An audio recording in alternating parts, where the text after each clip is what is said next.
दोस्तों हम सिस्टम के सभी डाटा को स्टोर करके रखते हैं मेमोरी में।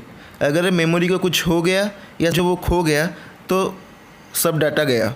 तो मेमोरी क्या है और किस टाइप के होते हैं जानेंगे इस वीडियो में। नमस्कार दोस्तों, मैं कृष्णा आपको टेक्निकल फ्रेंड आवर में स्वागत करता हूं।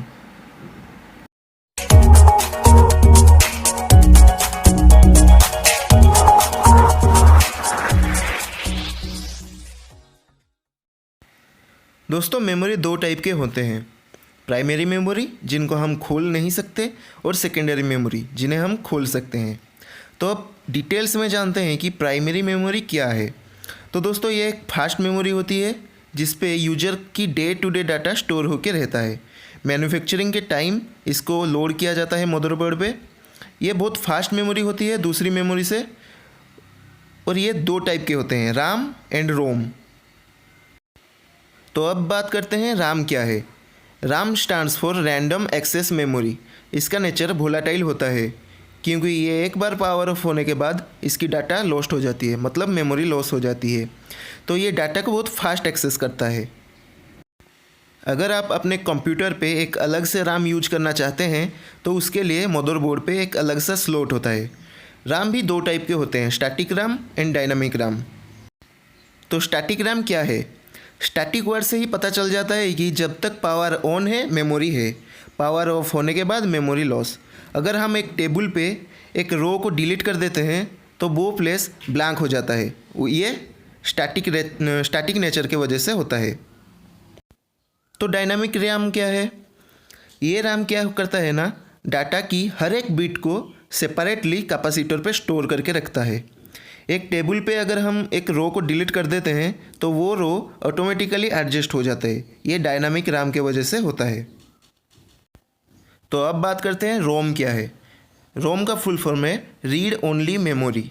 ये नॉन वोलेटाइल मेमोरी है, मतलब अगर पावर ऑफ हो भी जाता है तो भी कोई दिक्कत नहीं, सब डाटा स्टोर होके रहेगा। दोस्तों रोम में जो भी डाटा होता है उसे हम रीड कर सकते हैं, यूज कर सकते हैं, मगर चेंज नहीं कर सकते क्योंकि इसमें जो डाटा होती है वो मैन्युफैक्चरिंग के टाइम पे एंटर की जाती है। तो रोम तीन टाइप के होते हैं, प्रोम, ई प्रोम एंड डबल ई प्रोम।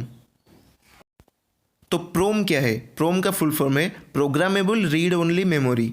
तो जैसे कि मैंने आपको बताया कि रोम की डाटा मॉडिफाई नहीं की जा सकती, मगर उसे प्रोम की हेल्प से रीड की जा सकती है। अगर एक बार प्रोम पे यूजर डाटा स्टोर हो गया तो हम जब चाहे उसे आसानी से रीड कर सकते हैं। तो अब बात करते हैं ई प्रोम के बारे में। ई प्रोम का फुल फॉर्म है erasable programmable read only memory. दोस्तों प्रोम में प्रोग्राम को चेंज नहीं की जा सकती थी, मगर ई प्रोम में इसको इरेज की जा सकती है। अब बात करते हैं डबल ई प्रोम के।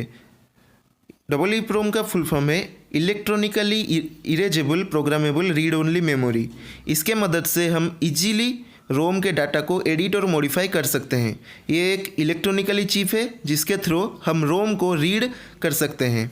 इसको फ्लैश मेमोरी भी कहा जाता है। इनपुट, आउटपुट और स्टोरेज डिवाइस में फ्लैश मेमोरी होती है। अब बात करते हैं सेकेंडरी मेमोरी के बारे में। ये एक ऐसी मेमोरी है जिसकी नेचर परमानेंट है। हम जो भी एक्सटर्नल मेमोरी यूज करते हैं, चाहे वो सीडी रोम हो, पेन ड्राइव हो, फ्लॉपी डिस्क हो, वो सब सेकेंडरी मेमोरी के अंडर जाता है। इसके अलावा और एक मेमोरी होती है कैश मेमोरी।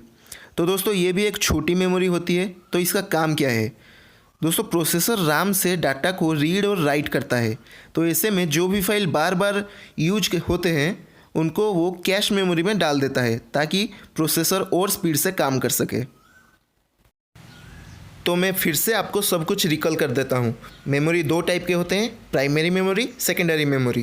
प्राइमरी मेमोरी दो टाइप के होते हैं, राम, रोम। राम दो टाइप के होते हैं, स्टैटिक राम, डायनामिक राम। रोम तीन टाइप के होते हैं, प्रोम, ई प्रोम, डबल ई प्रोम।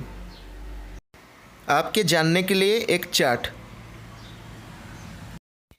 दोस्तों उम्मीद करता हूँ कि वीडियो आपको पसंद आई होगी। अगर पसंद आई है तो लाइक करें, अगर पसंद ना आई तो डिसलाइक करें। अगर कोई सुझाव या सवाल है तो नीचे कमेंट बॉक्स में कमेंट कीजिए, मैं हमेशा आपका कमेंट का रिप्लाई दूंगा। अगर आपने टेक्निकल फ्रेंड आवर को अभी तक सब्सक्राइब नहीं किया है तो जल्दी से कर दीजिए, क्योंकि मैं हर रोज़ इसी तरह टेक वीडियो लाता रहता हूँ। धन्यवाद।